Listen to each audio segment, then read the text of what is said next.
नमस्कार दोस्तों, आपके अपने चैनल हमारे संस्कार में आपका बहुत बहुत स्वागत है। आज हम आपके लिए पितृपक्ष के बारे में जानकारी लेकर आए हैं कि पितृपक्ष में 16 दिन के श्राद्ध क्यों शुरू हुए।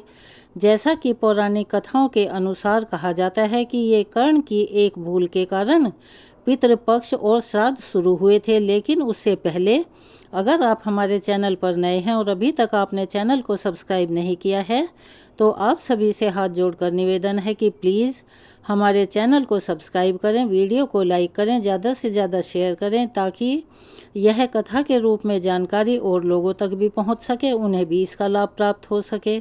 बेल आइकन को दबाना ना भूलें ताकि हमारी आगे आने वाली हर वीडियो की जानकारी आपको नोटिफिकेशन के जरिए मिल जाया करे। कमेंट्स बॉक्स में अपने कमेंट्स भी लिखा कीजिए।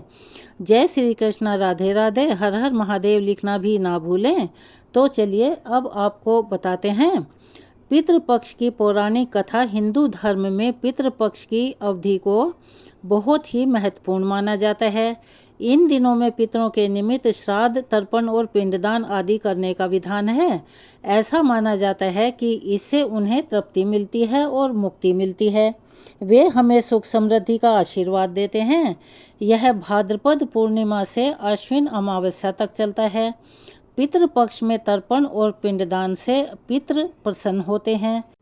पितृपक्ष सामान्यतः 15 दिनों का होता है, लेकिन कभी एक श्राद्ध बढ़ता है और कभी घटता है। यह तिथि के घटने और बढ़ने पर निर्भर होता है, जिसमें लोग बाग अपने पूर्वजों को भोजन, तर्पण, पिंडदान आदि करके उन्हें श्रद्धांजलि देते हैं। ऐसा हमारे वेद पुराणों में वर्णित है कि इस समय पितृलोक से धरती पर आते हैं और अगर देखा जाए तो यह पितरों की कृपा प्राप्ति के लिए एक उत्तम समय माना जाता है। वहीं अगर कोई व्यक्ति पितृदोष से परेशान है तो पितृपक्ष में वह इससे छुटकारा पाने के लिए अनेकों उपाय भी कर सकता है, जो कि लाभकारी सिद्ध होते हैं। पितृपक्ष की शुरुआत भाद्रपद पूर्णिमा से हो जाती है और यह आश्विन माह की अमावस्या तिथि तक चलता है, जिसे महालया भी कहा जाता है और सर्वपितृ अमावस्या के नाम से भी जाना जाता है।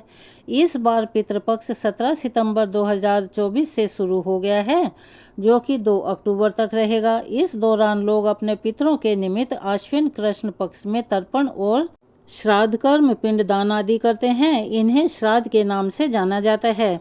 अभी पितृपक्ष ही चल रहा है और 16 दिनों के श्राद्ध पक्ष में सनातन धर्म के लोग अपने पितरों को याद करते हैं। वैसे तो यह दुनिया के अनेकों देशों में भी ऐसे मनाया जाता है, लेकिन सबकी परंपराएं और मनाने का तरीका अलग है। उनकी आत्मा की शांति के लिए सभी वैदिक अनुष्ठान किए जाते हैं, लेकिन बहुत कम लोगों को पता है कि ये पितृपक्ष और श्राद्ध करने की परंपरा कहाँ से शुरू हुई। ऐसा माना जाता है कि कर्ण की एक भूल के कारण यह शुरू हुए थे। कर्ण के कारण ही पितृपक्ष मनाने की परंपरा शुरू हुई। तो चलिए जानते हैं इसके पीछे क्या धार्मिक मान्यता है। पुराणों के मुताबिक पितृपक्ष में दान पुण्य का विशेष विधान होता है और इसका फल जीवात्मा को स्वर्ग लोक में प्राप्त होता है। महाभारत के अनुसार सबसे पहले महातपस्वी अत्रि ने महर्षि निमि को श्राद्ध के बारे में उपदेश दिया था। इसके बाद महर्षि निमि ने श्राद्ध करना शुरू कर दिया। महर्षि को देखकर अन्य ऋषियों मुनियों ने भी अपने पितरों को अन्नदान देने लगे। लगातार श्राद्ध का भोजन करते करते देवता और पितर पूर्ण हो गए। हमारे वेद शास्त्रों और पुराणों में भी पितृपक्ष को बहुत अधिक महत्व दिया जाता है। कई सारी पौराणिक और लोक कथाओं में इसका वर्णन मिलता है, लेकिन बहुत कम लोग यह जानते हैं कि महाभारत में श्राद्ध क्यों किया गया। चलो हम ही आपको बता देते हैं कि पितृपक्ष में श्राद्ध की शुरुआत महाभारत काल से चली आ रही है। श्राद्ध कर्म की जानकारी भीष्म पितामह ने युधिष्ठिर को दी थी। इसके पीछे की पूरी कहानी ऐसी है कि हिंदू धर्म में पितृ को 84 लाख योनियों में से एक माना गया है। अब ऐसी मान्यता है कि विभिन्न लोकों में रहने वाले यह दिव्य आत्माएं संतुष्ट होने पर व्यक्तियों को अपना आशीर्वाद देती हैं और उन पर उनकी कृपा बरसती रहती है, जिससे मनुष्य को धन, यश, कीर्ति आदि की प्राप्ति होती है और उसके कुल की वृद्धि होती रहती है। इस तरह से अगर देखा जाए तो पितृपक्ष के दौरान किया जाने वाला श्राद्ध पूर्वजों के प्रति अपने श्रद्धा और कृतज्ञता को व्यक्त करने का माध्यम है। जिससे प्रसन्न होकर पितृ सुख समृद्धि प्रदान करते हैं। मान्यता है कि जब मृत्यु के बाद सूर्य पुत्र करण की आत्मा स्वर्ग पहुंची तो वहां पर उन्हें खाने के लिए भोजन की बजाय ढेर सारा स्वर्ण दिया गया। तब उन्होंने इंद्र देवता से इसका कारण पूछा। इंद्रदेव ने करण को बताया कि पृथ्वी पर रहते हुए उन्होंने कभी भी अपने पितरों के निमित्त भोजन दान तर्पण पिंडदान आदि नहीं किया। तब कर्ण ने जवाब दिया कि उन्हें अपने पूर्वजों के बारे में कुछ भी ज्ञात नहीं था, इसीलिए अनजाने में उनसे यह भूल हुई। दानवीर कर्ण अपनी दानवीरता के लिए जाने जाते थे और जीवन भर उन्होंने गरीबों और ज़रूरतमंदों को धन और स्वर्ण का दान दिया था। अपने द्वार पर आने वाले किसी भी व्यक्ति को उन्होंने बिना धन दिए लौटने नहीं दिया। लेकिन कर्ण ने अपने जीवन काल में अन्नदान कभी भी नहीं किया। अंतिम समय में जब कर्ण ने मृत्यु लोक छोड़ा और स्वर्ग पहुँचे तो उन्हें खूब सोना दिया गया और खाने के लिए कुछ भी नहीं दिया गया। कर्ण ने जब भगवान इंद्र से इसका कारण पूछा तो देवराज इंद्र ने बताया कि उन्होंने जीवन भर सोना ही दान किया है और पितरों की आत्मा की शांति के लिए कभी भी अन्नदान नहीं किया, इसीलिए उन्हें अन्न नहीं दिया गया। तब कर्ण ने इस बात को लेकर अपनी अभिज्ञता जाहिर करते हुए कहा कि मुझे अन्नदान के महत्व की जानकारी ही नहीं थी। कर्ण को जब अपनी गलती का एहसास हुआ तो उन्हें अपनी गलती सुधारने के लिए एक बार 16 दिन के लिए दोबारा धरती पर भेजा गया था। इन 16 दिनों में कर्ण ने अपने पूर्वजों को याद करते हुए तर्पण किया, भूखे और गरीबों को पितरों के नाम से अन्नदान दिया, फिर स्वर्गलोक को चले गए। ऐसा माना जाता है कि तभी से यह 16 दिन का पितृपक्ष मनाने की परंपरा शुरू हो गई थी और इस दौरान लोग अपने मृत पूर्वजों को याद करके भोजन का आयोजन करते हैं, साथ ही भंडारा भी रखवाते हैं। इस बात का भी ध्यान रखना चाहिए कि पितृपक्ष के दौरान यदि कोई भिक्षा मांगने आए तो उन्हें कभी भूलकर भी खाली हाथ वापस नहीं भेजना चाहिए। पितृ कभी भी अपनी संतानों को परेशान नहीं करना चाहते हैं।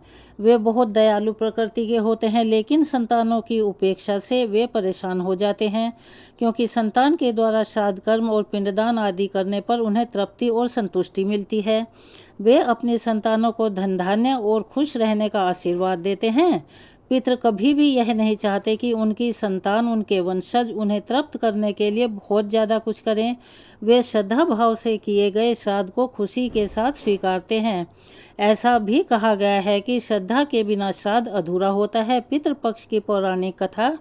भगवान श्री कृष्ण से एक बार पक्षीराज गरुड़ ने पूछा, हे प्रभु, पृथ्वी पर लोग अपने मृत पितरों का श्राद्ध करते हैं, उनकी रुचि का भोजन ब्राह्मणों आदि को करवाते हैं, पर क्या पितृलोक से पृथ्वी पर जाकर श्राद्ध में भोजन करते पितरों को किसी ने देखा है?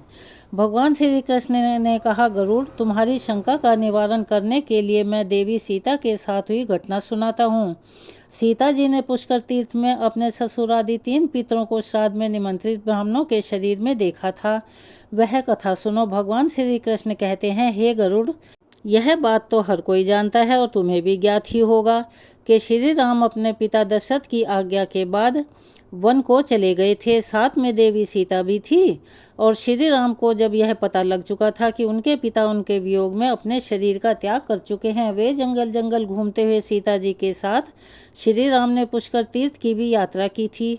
अब वह श्राद्ध का अवसर था। ऐसे में पिता का श्राद्ध पुष्कर में ही हो, इससे श्रेष्ठ और भला क्या हो सकता है। तीर्थ में पहुंचकर उन्होंने श्राद्ध की तैयारियां आरंभ की। श्री राम ने स्वयं ही विभिन्न शाक फल एवं अन्य उचित खाद्य सामग्री एकत्र किए हुए जानकी जी ने भोजन तैयार किया। उन्होंने एक पके हुए फल को सिद्ध करके श्री राम जी के सामने उपस्थित किया। श्री राम जी ने ऋषियों और ब्राह्मणों को सम्मान सहित आमंत्रित किया। श्राद्ध कर्म में दीक्षित श्री राम की आज्ञा से स्वयं दीक्षित होकर सीता जी ने उस धर्म का सम्यक और उचित पालन किया और सारी तैयारियां संपन्न हो गई। अब श्राद्ध में आने वाले ऋषियों और ब्राह्मणों की प्रतीक्षा थी।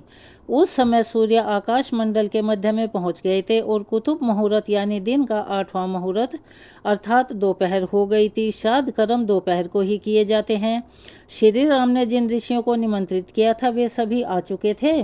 श्री राम ने सभी ऋषियों और ब्राह्मणों का स्वागत और आदर सत्कार किया तथा भोजन करने के लिए आग्रह किया। ऋषियों और ब्राह्मणों को भोजन हेतु आसन ग्रहण करने के बाद जानकी अन्न परोसने के लिए वहां आई।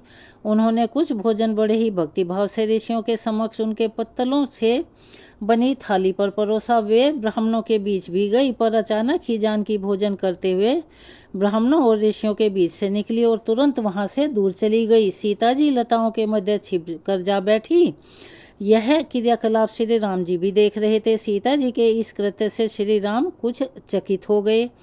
फिर उन्होंने विचार किया कि ब्राह्मणों को बिना भोजन कराए साध्वी सीता लज्जा के कारण कहीं चली गई होंगी। सीता जी एकांत में जा बैठी हैं। फिर श्री राम जी ने सोचा, अचानक इस कार्य का क्या कारण हो सकता है। अभी यह जानने का समय नहीं है। जानकी जी से इस बात को जानने से पहले मैं इन ब्राह्मणों को भोजन करवा लूँ, फिर उनसे बात कर लूँगा, कारण समझूंगा। ऐसा विचार कर श्री राम ने स्वयं उन ब्राह्मणों को भोजन करवाया। भोजन के बाद ऋषियों को विदा करते समय भी श्री राम के मस्तिष्क में यह बात चल रही थी और रह रह कर परेशान कर रही थी कि सीता ने ऐसा अनुचित व्यवहार क्यों किया। उन ब्राह्मणों के चले जाने पर श्री राम ने अपनी प्रियतमा सीता जी से पूछा, ब्राह्मणों को देखकर तुम लताओं की ओट में झाड़ियों में क्यों छिपकर बैठ गई थी। यह उचित नहीं जान पड़ा। इससे ऋषियों के भोजन में व्यवधान हो सकता था, वे क्रोधित हो सकते थे। श्री राम बोले, हे सीते, तुम्हें तो ज्ञात है कि ऋषियों और ब्राह्मणों को पितरों के प्रतीक माना जाता है। ऐसे में तुमने ऐसा क्यों किया। इसका कारण जानने की मेरी इच्छा है, मुझे बिना देरी के बताओ। श्री राम के ऐसा कहने पर सीता जी मुंह नीचे करके सामने खड़ी हो गई और अपने नेत्रों से आंसू बहाती हुई बोली कि हे प्राणनाथ, मैंने उन ऋषि मुनियों के यहाँ होते हुए जिस प्रकार का एक आश्चर्यचकित घटना देखी है उसे आप भी सुनिए। इस श्राद्ध में उपस्थित ब्राह्मणों की अगली पंक्ति में मैंने दो महापुरुषों को देखा जो राजा जैसे प्रतीत हो रहे थे। ऋषियों ब्राह्मणों के बीच सजे धजे राजा महाराजा जैसे महापुरुषों को देखकर मैं अचरज में पड़ गई। तभी मैंने आपके पिताश्री के भी दर्शन किए। वह भी सभी तरह से राजसी वस्त्रों और आभूषणों से सुशोभित थे। आपके पिता को देखकर मैं बिना बताए एकांत में चली आई थी। मुझे न केवल लज्जा का बोध हुआ बल्कि मेरे विचार में कुछ और भी आया। तभी निर्णय लिया कि प्रभु पेड़ों की छाल वलकल और मृग चर्म धारण करके मैं अपने ससुर के सम्मुख कैसे जा सकती थी। मैं आपसे यह सत्य कह रही हूँ, अपने हाथ से राजा को मैं वह भोजन कैसे दे सकती थी जिनके दासों के भी दास कभी वैसा भोजन नहीं करते थे। मिट्टी और पत्तलों आदि से बने पात्रों में उस अन्न को रखकर मैं उन्हें भला कैसे देती। मैं तो वही हूँ जो पहले थी, सभी प्रकार के आभूषणों से सुशोभित रहती थी और आपके पिताश्री मुझे वैसी स्थिति में देख चुके थे। आज मैं इस अवस्था में उनके सामने भला कैसे जाती। इससे उनके मन को भी दुख होता और मैं उनको दुखी कैसे देख सकती थी। अब आप ही बताइए, क्या ये किसी भी नज़रिए से उचित होता। इस सब कारणों से हुई लज्जा के कारण मैं वापस हो गई और किसी की दृष्टि न पड़े इसीलिए उस घनी लता के पीछे आ बैठी। गरुड़ जी बोले, हे भगवान, आपकी इस कथा से मेरी शंका का उचित निवारण हो गया है। श्राद्ध में पितृगण साक्षात प्रकट होते हैं और वे श्राद्ध का भोजन करने वाले ब्राह्मणों में उपस्थित रहते हैं।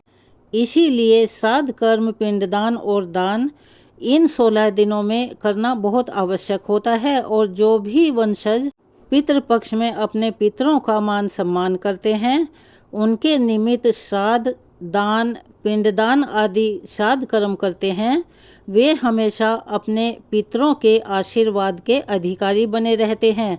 उनके घर में कभी भी किसी तरह की कोई भी समस्या उत्पन्न नहीं होती। लेकिन श्राद्ध उतना ही करें जितनी आपकी गुंजाइश हो, उससे ज़्यादा बढ़ चढ़कर या उधार लेकर कभी भी ना करें।